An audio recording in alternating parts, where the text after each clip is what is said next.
Bodhianjo Daishin here for the Italian Buddhist. Um, we have a group here in Western New York that meets once a week, and it's a meditation group, but it's specifically designed for metta, or loving kindness meditation.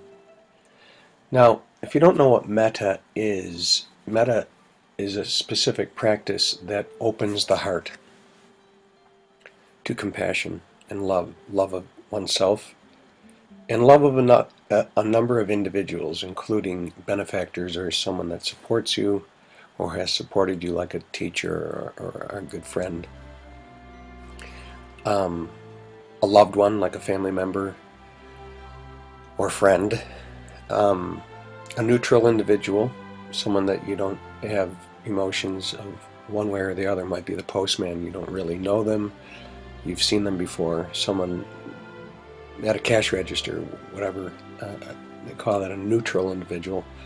Someone that's difficult. Maybe in old ancient Buddhist times they said enemy, but it's more of a difficult person, maybe someone that you're uneasy around, or someone that you actually do have resentments towards. And then the whole world, all people, all beings. And there are specific phrases that one says during this meditation to themselves. You start with yourself. May I be safe and protected. May I be peaceful and happy. May I be healthy and strong. May I experience ease of well-being. But all of this is based on, I'm not talking, I don't want to talk to you necessarily about an entire metta practice.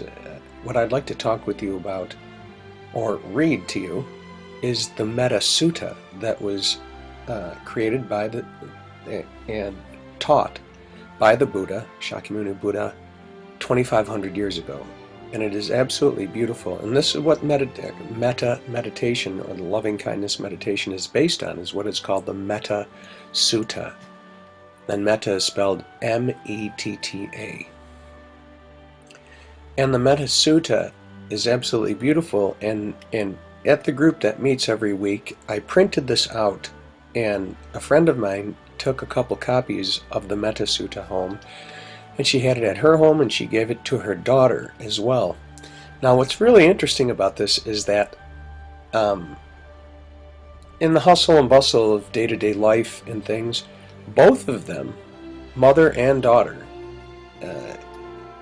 kind of misplaced it, just had it in the pile of papers, the Metta Sutta.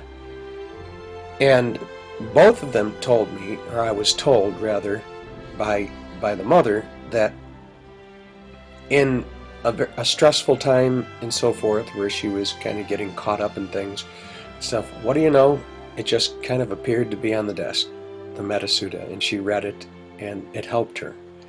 The same with her daughter. On a number of occasions. It wasn't just once, but she'd be going through something, and all of a sudden, oh my gosh, it's there. So the Metta Sutta is absolutely beautiful, and if I go by this, it just adds compassion into the world for myself. I can be of more service and loving to all beings. And what do you got to lose? You're adding more compassion and love into the world. This is the Metta Sutta that was created and spoke by the Buddha 2,500 years ago. The Buddha's words on loving kindness. This is the Metta Sutta. This is what should be done by one who is skilled in goodness and who knows the path of peace. Let me be able and upright, straightforward and gentle in speech, humble and not conceited, and easily satisfied, unburdened with duties, and frugal in my ways, peaceful and calm, and wise and skillful, not proud and demanding in nature. Let me not do the slightest thing that the wise would later reprove. wishing in gladness and in safety. May all beings be at ease, whatever living beings there may be, whether they are weak or strong, omitting none, the great or the mighty, medium, short, or small, the seen and the unseen, those living near and far away, those born and to be born. May all beings be at ease. Let none deceive another or despise any being in any state. Let none through anger or ill will wish harm upon another. Even as a mother protects with her life her child, her only child, so with a boundless heart should I cherish all living beings, radiating kindness over the entire world, spreading upwards to the skies and downwards to the depths, outwards and unbounded, freed from hatred and ill will, whether standing or walking, seated or lying down, free from drowsiness. I should sustain this recollection. This is said to be the sublime abiding, by not holding to fixed views, the pure-hearted one having clarity of vision, being freed from all sense desires, is not born again into this world. I find that amazing, and if we go by that, if I can go by that, then I have a fuller life, and radiating compassion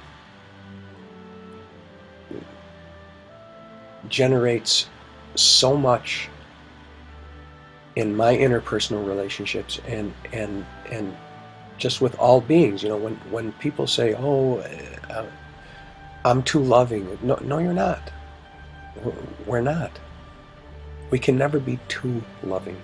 We can never be too kind. I don't have to expect anything in return.